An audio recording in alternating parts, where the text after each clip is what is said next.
Pinabulaanan ng Department of Social Welfare and Development ang ulat na nagkukulang ang inihanda nilang family food packs para sa mga apektado ng pagputok ng Bulkang Kanlaon. May panawagan din ang ahensya ng dagdag na volunteers para sa pagre-repack. Ang detalye sa balitang pambansa ni Noel Talakay ng PTV Manila Live. Noel? Joshua, nandito ako ngayon sa National Resource Operations Center, so NROC, dito sa Pasay City. Ito ang production hub ng family food packs ng Department of Social Welfare and Development o DSWD. Kausap ko kanina, Joshua, ang focal person dito sa NROC na si Ronald Renyol, na ang nagtratrabaho dito ay mga volunteer na pwede magtrabaho hanggang 4 hours lamang. Desisyon na nila kung magtatrabaho ba sila the entire day. At yung ibang trabahan dito ay mga cash for work program. Pag sa DOLE, 10 days lang sila pwede magtrabaho dito. Pag sa DSWD naman, 15 days sila magtatrabaho or 30 days. At sinasabi rin ni Renyol na natural lang na tumawag ng volunteer tuwing panahon ng disaster or emergency para matiyak na may supply or sapat na supply ng family food packs ang DSWD. Sapat naman ang mga tao sa mga production hubs ng family food packs ng Department of Social Welfare and Development o DSWD. Ito ang nilinaw ng tagapagsalita ng ahensya na si Assistant Secretary Irene Dumlao matapos manawagan ang ahensya ng volunteers para tumulong sa pag-repack ng mga family food packs. Actually, Noel, ang yung pagtawag natin for volunteers ay hindi po nangangahulugan na nagkukulang po yung pong ating items. Actually, pinaiigting po ng DSWD yung pong pag-preposition natin ng mga goods. Hindi lamang po para pangtugon sa eruption ng Mount Kanlaon, pero para din po doon sa paghahanda ng iba pong mga disasters, emergencies na maaari pong kaharapin ng ating pong bansa.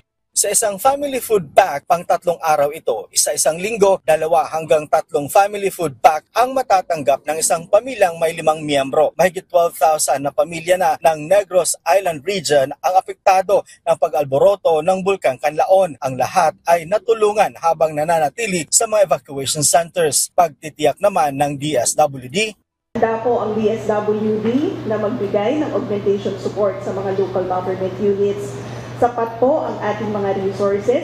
Batay sa tala ng ahensya, higit 2.7 million ang kabambilang ng family food packs nationwide at mayroong mahigit 93 million na standby funds. Nasa mahigit 150,000 family food packs naman ang naka-preposition sa Negros Island Region. At nagpapatuloy pa po tayo na mag-produce ng karagdagan dyan sa ating mga major hubs, particularly the National Resource Operations Center at sa Visayas Disaster Response Centers. May babala naman si Dumlao sa mga politiko na mananamantala sa mga family food packs. Git ni Dumlao, bawal itong itamper para palitan o bawasan ang laman nito. Base na rin sa batas na Philippine Disaster Risk Reduction and Management Act of 2010.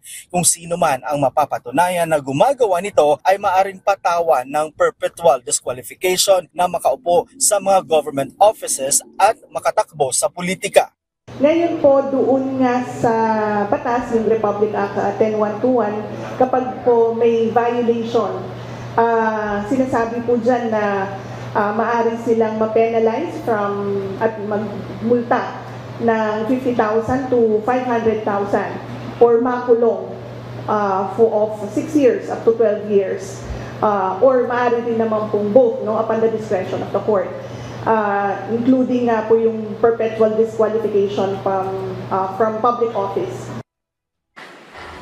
Joshua, linawin ko lang yung nagtatrabaho ng mga cash for work ng DOLE ay 10 araw. Yung sa DSWD ay 30 days. Ngayon naman, Joshua, papakita ko sa inyo ang laman ng family food packs. Ang laman nito, may 10 pirasong canned goods. Ito ay sardinas, corned beef at ang tuna. At mayroon din na coffee, 5 pirasong coffee at hot choco. At mayroon naman 6 na kilong bigas. Ang tawag nila dito, medyo mabigat, Joshua. Ang tawag nila dito ay vacuum sealed na bigas. Ibig sabihin nito, dahil naka-vacuum na ito, wala na itong oxygen at hindi na mabubuhay dito ang mga bakterya at hindi na magkakaroon o mabubuhay yung mga bukbuk nito. Kaya naman tatagal ito hanggang ilang buwan. Joshua, sinasabi rin ng DSWD na dapat at hindi natin tampered yung box. Itong palatandaan, Joshua, kasi meron itong mga painting o mga nakasulat dito. Kung ito ay sira-sira na, ibig sabihin tampered na itong box na ito, nabawasan na or napalitan na yung mga laman nito. Sa pamagitan yan, kung pwede nilang ibalik, Joshua, kung saan man nila nakuha o kung sino man ang nagbigay sa kanila ng mga family food packs. Joshua? Maraming salamat, Noel Talakay ng PTV Manila.